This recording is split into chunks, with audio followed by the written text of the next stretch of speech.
trí dó héan náid.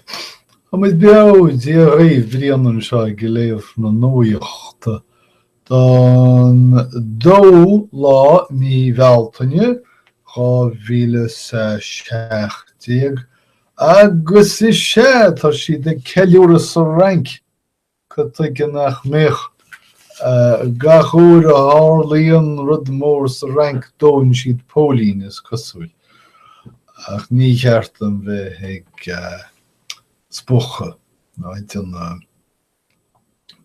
searúis. Is tradiisiún óna seacadí amach béidir agus níos faoite go bhfuil go mbíonn slócha siúl tífil na Cheorpa an éanú lá mí bhealtaine. Agus tá na ceard chumainn scoilte bhfuil láthir mar gheall an toghcháin uachtaránachta.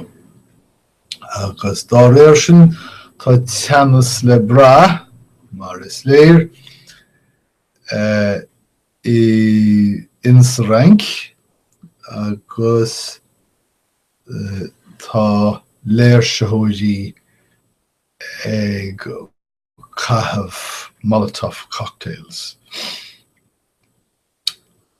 Go leor. Tá Donald Trump is chosúil ag déanamh iarachtaí teaghála leis go ré Huawei. Ach má sé tá sé go dul sa seans leis na híreachtaí seo. Feictear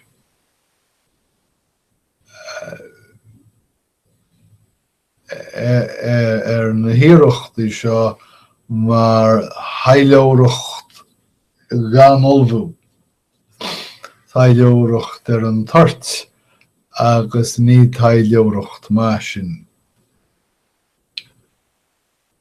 Tá mar sin tá dúsal Trump ag leannacht dá oireachtain le ceannarí bhradacha timpeall an domhan grá go móilech sé le deachtóir North an chóir é Huawei.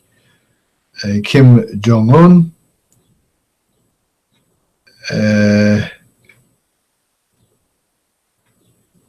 dá meach na cúnsaí ceart. Ach má sé tá cuireadh iarachtaí le Rodrigo Duterte sna Filipíní neamhní nuair a rinne Duterte beagas fiú den iirecht agus thug sé an chlús mhór dom. Ritheann sé liom gur cheartán má amadóir a chur siúl an seo. Ní tá sé i gceiste agam bharí nuachta chearú as seo amach. B'fhéidir gur mála daoine áirithe tríochanúma de chathaibh i gcéisteacht le nuaíocht YouTube ach glacam leis gur bhearla daoine déanúma de chathaibh. So bhí an bar an nuaíochta seo tuairim is é an nóméid díag nó trí nóméid díag. So sé rinne Rodrigo Duterte neamhthím de iirecht Trump agus thug sé neamháirde. Tá léirseitheoirí agus polítíocht ag tuairt aigéir i chéile sa rank agus céir tarsúil sa Jerusalem, i Jerusalem. Well, tá Hamas géirí baint den dearcha farceannach antaisceach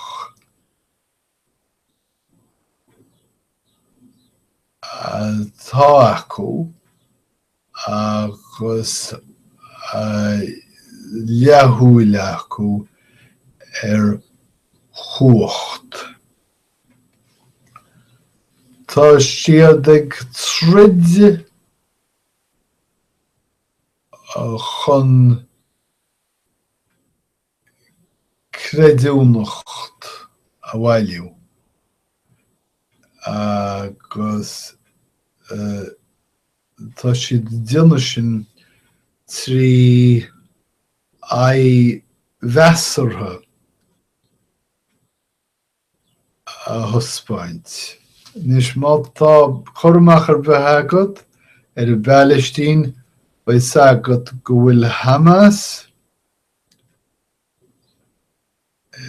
géirí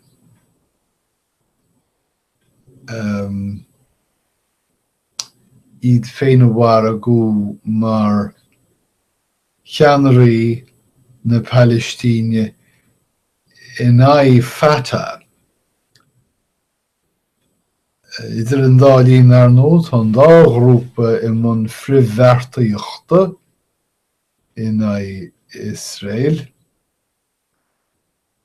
agus nílas géine céirde seachas as na híreachtaí seo iad féin a bhuailú.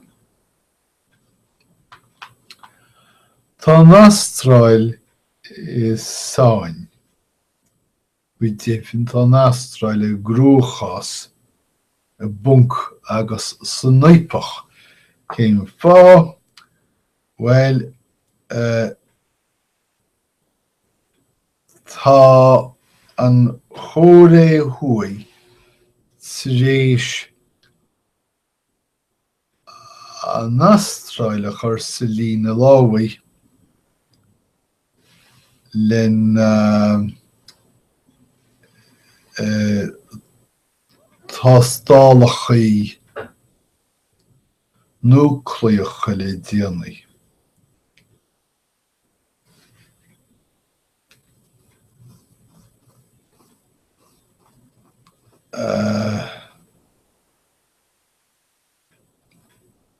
Idir an dálín tar éis do Mike Pence sé leasúchtar an Mheiriceá cuairte thabhairt ar Sydney níor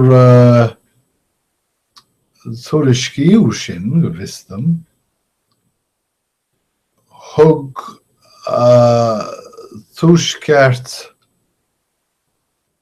thug an chóré huaí foláidirh den Astráil áhacht na bhí dhéanamh ar a bheith ródhéilseach de dhearcán na Stát Aontaithe.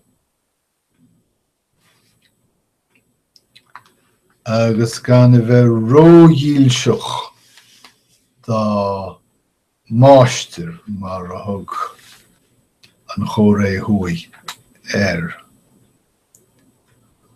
Well, tá Fox News ag móidiú cultúr nua. Ní chreidean aine iad ar nó. Mar tá siad ag leannacht rá leis a lína fair and balanced rud nach fear mar is ó do chach. Ach má sé tá siad rééis bhfuil sein a bhrisise sa fost. Tá ré áirithe I Fox News I teacht chun Jerry.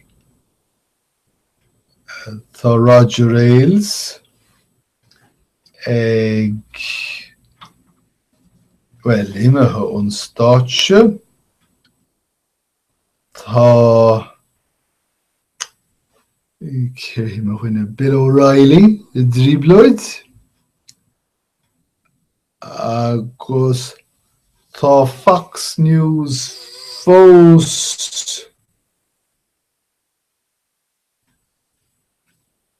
ag losca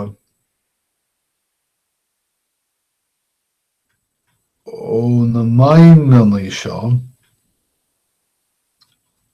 agus an iarthrí ón scanal céapa gnéis chuir an stáisiún teilifíse ag crith ní léon rud eile le ráthagam.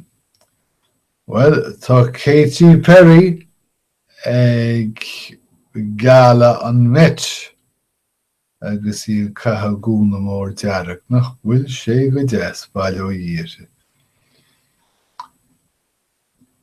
Idir an dálín tá choshaintear na carach tíomhfhiarde wacain céad slaat tíomhfhiarde. Well, bhí ag fara na dlíthe doléire nó na dlíthe ceilte b'fhéidir gur cheart am rá. Tá Paul Ryan agus Donald Trump géirí rialacháin a scriosadh. Níl ach 60 lá acu nó mar sin chun rialacháin chur ar neamhní rinne forais federálacha. Agus mar sin is dlí dar bannam an Congressional Review Act is anam den dlí seo a ligean the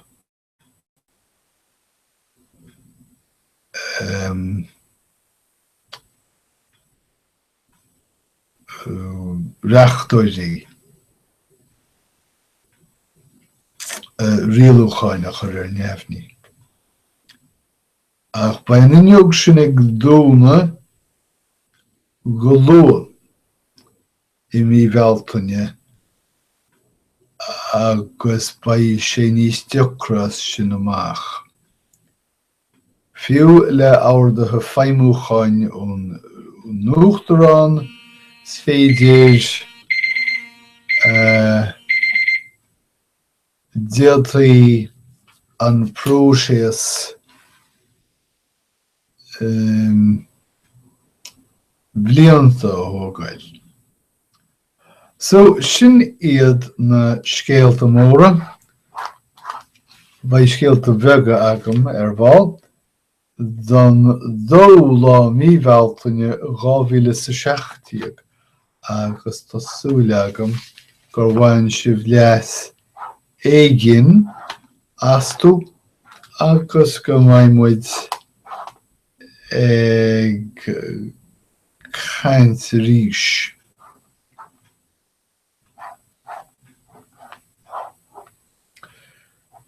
Feicim go ndearna mé dearmad ar scéal ach cuimhnóí mé ar an málach. OK, sin é agus guím reacht é ar bh go léir agus láma stócha slán.